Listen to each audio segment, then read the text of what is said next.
The night air in rural Rajasthan was cool and still. It carried the scent of dust and distant wood smoke.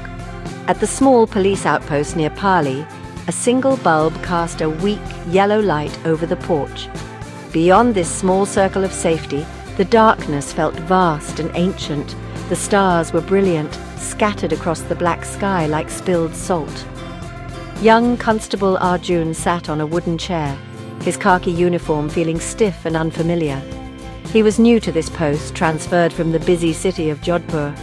Here, the silence was a living thing.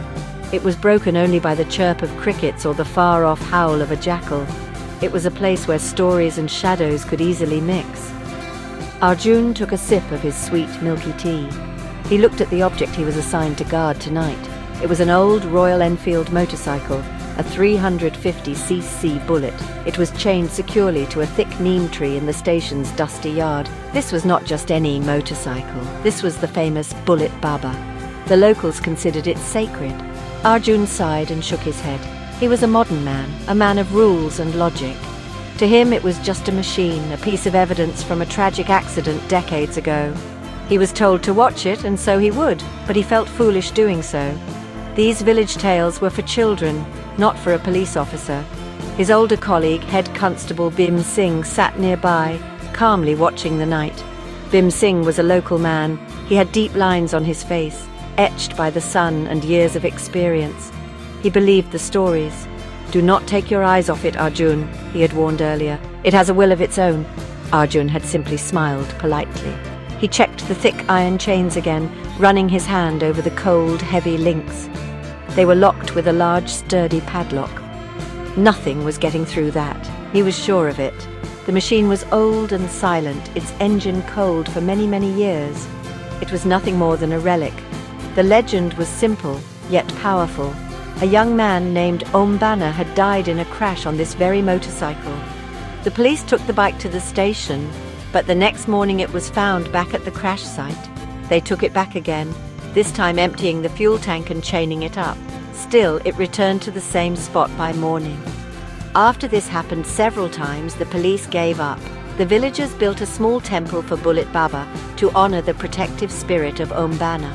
Arjun knew the story well, but to him, it was just a clever tale, likely a prank played by locals long ago that had grown into a myth. He was here to ensure no one tried a similar prank tonight. As the night deepened, the air grew colder. A strange wind began to stir, rustling the leaves of the neem tree. It wasn't a strong wind, but it carried an unusual sound, a low, mournful whisper that seemed to come from all directions at once. The stray dogs that usually slept peacefully in the village street began to bark. It was not their usual playful yapping. This was a frantic, fearful sound, directed towards the chained motorcycle. Arjun stood up, feeling a prickle of unease on his skin. He told himself it was just the wind, just the dogs being dogs. But the feeling did not go away. He gripped his wooden lathi a little tighter. Bim Singh, however, remained calm. He looked at Arjun and gave a knowing nod. "The spirit is restless tonight," he said, his voice low and steady. "Something is about to happen." Arjun wanted to dismiss the old man's words as superstition, but the atmosphere felt charged with an unseen energy. The single bulb on the porch began to flicker erratically. It would dim until it was almost out, plunging them into near total darkness, and then flare back to life with a sudden brightness. Each time it flickered, the shadows danced in strange, distorted shapes. The shadow of the motorcycle seemed to grow and shrink, almost as if it were breathing. Arjun walked over to the bike, his boots crunching on the gravel. He wanted to prove to himself that everything was normal. He tapped the cold metal of the fuel tank. It was solid. He tugged at the chains. They were secure, yet he could not shake the feeling that he was being watched. He shone his torchlight over the engine, the handlebars, and the worn leather seat. Everything was as it should be. But the dogs continued their desperate barking, and the wind whispered its strange secrets through the leaves. The flickering light made his heart beat faster. Was it a faulty wire or something else entirely? He returned to his chair, trying to appear calm, but his mind was racing. He was a city boy, used to the logical, predictable chaos of traffic and crowds. This rural quiet, filled with unseen things and unsettling sounds, was starting to get to him. Bhim Singh just sat there like a statue, his eyes fixed on the motorcycle. It was as if he was waiting for an old friend to arrive. Arjun felt a growing sense of dread. He was a policeman, trained to deal with criminals and facts. He was not trained for this. He was not trained to guard a legend that refused to stay quiet. The flickering of the light bulb suddenly stopped. It went out completely, leaving them in the stark, silvery glow of the moon. For a moment there was absolute silence. Even the dogs stopped barking. The world held its breath. Then a new sound started. It was a low, metallic click. It came from the motorcycle. Arjun froze, his eyes wide. He stared into the darkness where the bike stood. Click, click.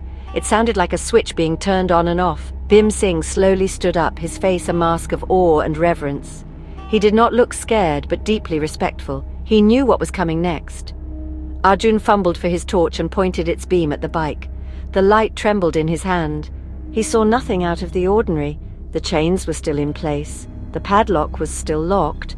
But then he heard it, a low, gurgling sputter from the engine. It was impossible. The engine was cold. The fuel tank was empty, the spark plug disconnected long ago. Yet the sound was undeniable. It was the sound of an engine trying to start. Sputter, gurgle, cough. It was a ghostly echo of a living machine, a sound that should not exist in the dead of night. The sputtering grew louder, turning into a weak but determined rumble. The entire frame of the motorcycle began to vibrate gently. The handlebars trembled and the wheels seemed to strain against the ground. Arjun took a step back, his disbelief warring with the terror rising in his chest. This was not a prank. There were no hidden wires, no one hiding in the bushes. He and Bhim Singh were the only two people for hundreds of feet. The sound was coming directly from the motorcycle itself, a machine waking from a long, deep sleep. The air filled with the faint, ghostly smell of petrol fumes. The rumble grew into a full-throated roar.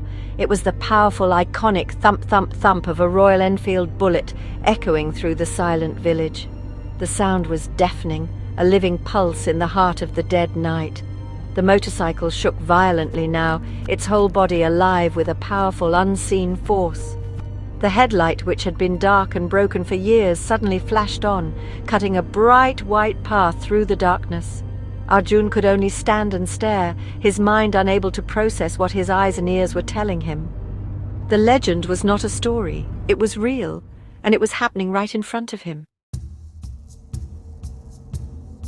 The moment the engine roared to its full power, the thick iron chains began to strain. The metal groaned under an immense, impossible pressure. Arjun watched in complete shock as the heavy padlock, which he had checked himself, suddenly snapped open with a loud crack. The links of the chain did not break. They simply fell away from the tree and the motorcycle, landing in the dust with a heavy thud. The bullet Baba was free. For a second it stood there, engine roaring, headlight blazing, a phantom of steel and light. It was no longer a dead object, but a creature with a purpose. Before Arjun could even think to move or shout, the motorcycle leaned to one side and, with no rider on its seat, rolled forward. It moved slowly at first, then picked up speed. It turned smoothly onto the dirt track that led away from the police station and towards the main road. Its wheels crunched over the gravel with a steady, determined rhythm. It did not swerve or wobble. It moved as if guided by an expert hand, its powerful engine sound fading as it disappeared into the vast, dark expanse of the Rajasthan night. Arjun and Bhim Singh were left standing in the sudden, ringing silence. Arjun stood frozen for a long time, his torch beam pointing at the empty space where the motorcycle had been. The chains lay in the dust like a shed skin. His scientific, logical world had been completely shattered in a matter of minutes. He turned to Bhim Singh, his face pale with shock and wonder. The old constable simply put a hand on his shoulder. "It has gone back to its place," Bhim Singh said softly. "It always does. It is watching over the road, protecting travellers. That is its duty." There was no surprise in his voice, only a deep, unwavering faith. That night changed Constable Arjun forever. He filed a report, of course, using vague words like unexplained incident and security breach. But he knew the truth. He had witnessed something that defied all explanation. The event taught him that there are more things in the villages and plains of India than can be explained by modern logic. Some legends are not just stories, they are living truths, woven into the fabric of the land. Arjun never looked at a quiet night or a local tale the same way again. He had learned that faith and folklore have a power of their own, a power that can start an engine and set a legend free to ride forever.